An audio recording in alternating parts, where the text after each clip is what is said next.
La mémoire du temps. Alain Choquette est avec nous pour parler de La mémoire du temps, nouveau spectacle au Palace jusqu'au 11 janvier. Donc nouveau spectacle rodé, je crois, au Canada. Oui, on a créé ce spectacle-là il y a 1 an déjà. J'étais en train de tourner l'autre qui s'appelait Drôlement Magique, qu'on a joué 4 ans ici au Théâtre de la Gaîté à Paris. Et celui-là a pris naissance il y a 6 mois au Québec avec une première à Montréal et une trentaine de dates en province et pour bien se préparer pour arriver à Paris. Et là, on est ici au Palace, dans une grande salle, un grand théâtre qui a une histoire mythique dont on me parle de plus en plus et bien heureux d'être là. 35 ans. Ouais. Imaginez ça quand... Ouais, en fait, c'est plus que 35 ans, mais c'est 35 ans, je dirais, officiellement, le jour où j'ai commencé à me retrouver sur une scène de façon professionnelle dans des tournées, dans des grands théâtres. Mais avant ça, je faisais des spectacles beaucoup dans l'événementiel. Mais 35 ans, oui, d'aventure, de voyages, de rencontres, de surprises, de tristesse, de joie, tout ce qu'on passe au travers d'une carrière. Alors, je l'ai vécu dans tous les sens. Et la magie, je suppose, ta magie, mais depuis la magie en général, en 35 ans, voire plus, a quand même beaucoup, beaucoup évolué. La magie a évolué. Par contre, ce qui n'évolue pas et ce qui est important dans la magie, c'est d'aller chercher le cœur des gens. Et ça, peu importe le type de magie, qu'on soit très moderne ou très, très à l'ancienne, je dirais, ou nouveau genre, c'est d'aller chercher les gens. Et ça va toujours être présent, qu'on aille chercher par la poésie, par la larme, par le rire, par le mystère. Oui, la magie au niveau des trucages, au niveau de la technologie a évolué, mais je pense qu'à la base, d'aller chercher cette émotion qui va toucher les gens, bien, je pense que ça va toujours rester là, que ce soit dans le théâtre, dans la chanson, dans l'humour. Et moi, c'est ce que j'ai essayé de faire toute ma carrière, c'est vraiment de toucher les gens. Et ce show-là, je dirais, c'est mes 35 ans d'expérience que j'ai mis dans un chapeau et j'ai brassé tout ça. Et je pense que j'ai créé le show dont je rêvais depuis longtemps, c'est-à-dire un show qui est poétique, qui est théâtral et qui est en même temps très magique et très drôle. Et surtout pour la famille, parce que c'est rare qu'on peut avoir un spectacle où l'adulte, le parent, le grand-parent, l'enfant soit touché. Et ça, c'était un grand défi et je pense qu'on a bien réussi. Alors l'enfant, il a toujours en lui ce côté du merveilleux, de l'étonnement. L'adulte, il l'a un peu oublié, il faut aller le chercher. Ah, bien sûr, surtout ici en France, il y a une caractéristique bien spéciale, c'est que le public est très cartésien. Donc, dès le départ, les gens cherchent dans un spectacle de magie, on cherche à comprendre tout de suite le secret, la solution. Alors, moi, j'ai vraiment créé, pensé à ça et développé quelque chose où l'interaction est très importante dès le départ, où les gens participent dans des numéros. Même dans l'ancien spectacle, si vous vous rappelez, les gens recevaient un jeu de cartes, mélangeaient les cartes, choisissaient une carte au hasard et tout le monde avait la même dans la salle et les gens repartaient avec le jeu. Mais aujourd'hui, j'ai un autre numéro qui fait participer les gens, ce qui fait que le fameux quatrième mur est brisé dès le départ. Et moi, ça me permet d'interagir et de parler et de communiquer aux gens. Donc, oui, on va tout de suite chercher le public de cette façon-là. Alors il y a une thématique, la mémoire du temps. Ouais. La mémoire du temps, c'est souvent le passé. Moi, j'aimerais bien de temps en temps que la mémoire du temps, ça puisse être l'avenir, se projeter et se créer une nouvelle mémoire. Oui, en fait, la mémoire du temps, c'est le titre du spectacle, mais on utilise vraiment, je capitalise vraiment sur le passé, le présent et le futur des gens. Il y a des gens, à partir de choix que les gens vont faire, à partir de réponses que les gens vont me donner, on va bâtir des histoires à partir de mon histoire à moi, où je raconte, où j'ai réussi à retrouver un vieux film où je faisais mes premiers numéros dans le salon de la maison. Alors, c'est de vivre tout ça et que pendant 1h30, le temps s'arrête. Ça, c'était mon plus grand défi et c'est ce qu'on me dit souvent.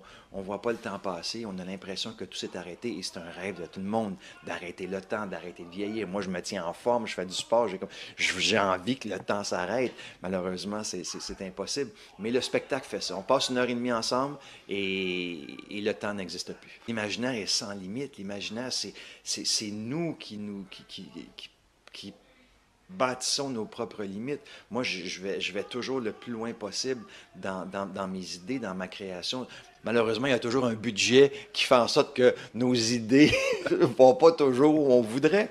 Mais quand même, l'imaginaire, la création, c'est personnel à chacun. Et moi, j'ai toujours été au maximum. Et m'entourer de gens aussi qui me stimulent au travers de cette imagination-là, ben, c'est important. J'ai toujours été entouré de gens souvent qui ne connaissaient pas la magie.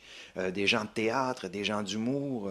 Et ça, ben, d'avoir des idées venant de l'extérieur à partir des miennes, ben, ça me permet d'évoluer au travers de ce monde-là et de créer vraiment des choses uniques. Les couples qui sont ensemble depuis 30 ans et moins, on s'assoit.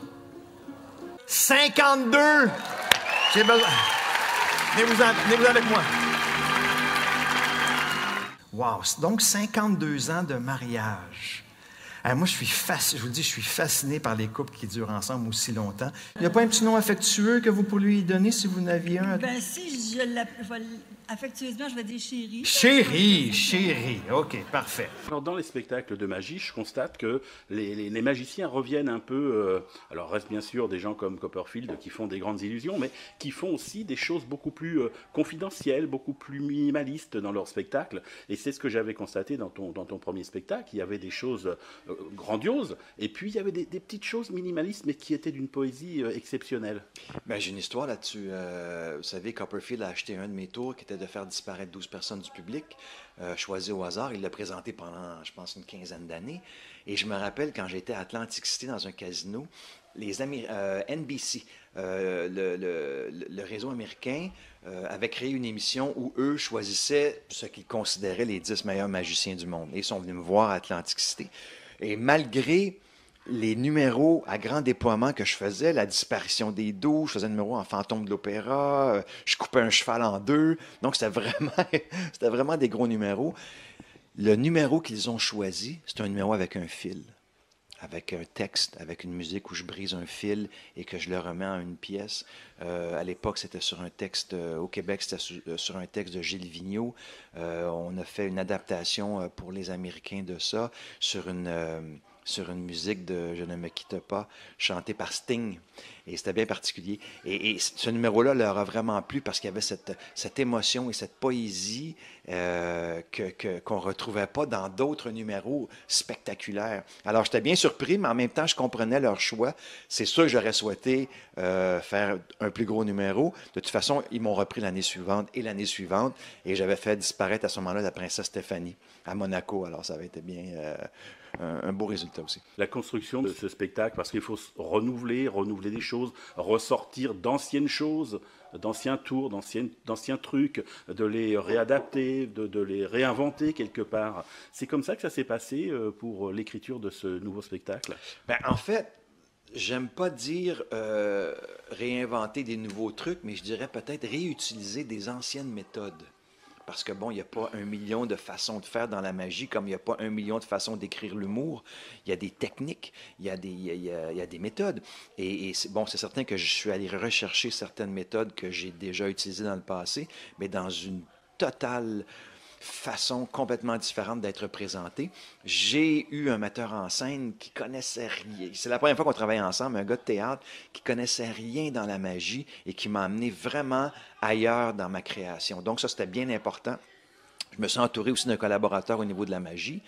Et ça, ben, ça a créé une dynamique nouvelle pour moi, ce que j'aimais, ce que j'avais envie. Parce que j'ai toujours travaillé avec le même metteur en scène pendant 25 ans. Et d'avoir cette couleur nouvelle, ben pour moi, c'était très, très stimulant. Donc, il y a des moments dans le spectacle, comme on parle du temps, où je vais devenir comme un sablier humain sur un texte d'un grand poète de chez nous qui s'appelle David Goudreau, qui est le poète actuellement au Québec, sur une musique d'un de nos grands pianistes, Jean-Michel Blais. Donc ça crée un moment vraiment théâtral, d'émotion et en même temps d'une beauté et de mystère, parce qu'il y a du sable qui coule pendant près de 2 minutes. Là. Alors dans la magie, il y a la différence. Il y a Alain Choquette, donc avec La mémoire du temps, Ouais. qui est au Palace à Paris jusqu'au 11 janvier. Après, je crois que tu repars à Montréal. Oui, on repart tournée canadienne. Mais si les gens ont envie de vivre vraiment un spectacle vraiment où tous les gens vont être touchés, moi, je dirais que ce spectacle-là, Ça m'a pris 40 ans à l'écrire, parce que c'est la résultante de mes 40 ans de métier où je vais aller chercher le maximum au niveau du rire, au niveau de la larme, au niveau de l'émotion, au niveau de jouer avec le temps, de faire réfléchir que oui, le temps passe, qu'il faut profiter du moment présent parce que ça, et de servir de tout ça pour l'avenir. Alors, c'est un spectacle vraiment, vraiment pour tout le monde et j'espère qu'on va pouvoir le continuer. L'autre spectacle, on est arrivé à Paris pour 3 mois. On a joué 4 ans au Théâtre de la Gaîté. Alors celui-là, c'est notre 2e mois qu'on commence. Alors j'espère que ça va avoir la même histoire que l'ancien spectacle. Merci Alain Choquette. Merci à vous. Et puis, le bonjour à tous les chums à Montréal. Oui, bien sûr, bien sûr. Ils nous écoutent? Oui? Oui. Parfait. Savez-vous qu'est-ce que c'est, vous autres, l'hyperesthésie? Les gens qui ont ça, c'est des gens qui ont les sens plus développés que la moyenne. Il y en a qui ont ça de naissance et il y en a qui le développent avec le temps. Et moi, c'est ce que j'ai fait. Ce soir, je vais tenter de communiquer avec quelqu'un par le goût. Moi, je vais essayer d'essayer de communiquer avec vous par le goût. Et si je réussis, si jamais j'ai la bonne réponse, vous me tapez ça à la cloche pour me dire que j'ai raison. Avec beaucoup de joie et de dynamisme. C'est bon? OK, alors prenez ma place. OK? Attendez mes instructions, Danny. Cachez mes yeux. Prenez-en une autre tasse, une autre tasse. Je pense que c'était le coke. Après ça, vous avez regardé ailleurs. Puis là, c'est dégueulasse ce que j'ai dans la bouche parce que je pense que vous avez mis du lait avec ça mélangé. Donc, d'après moi, vous avez bu le coke et le lait. Yes, OK.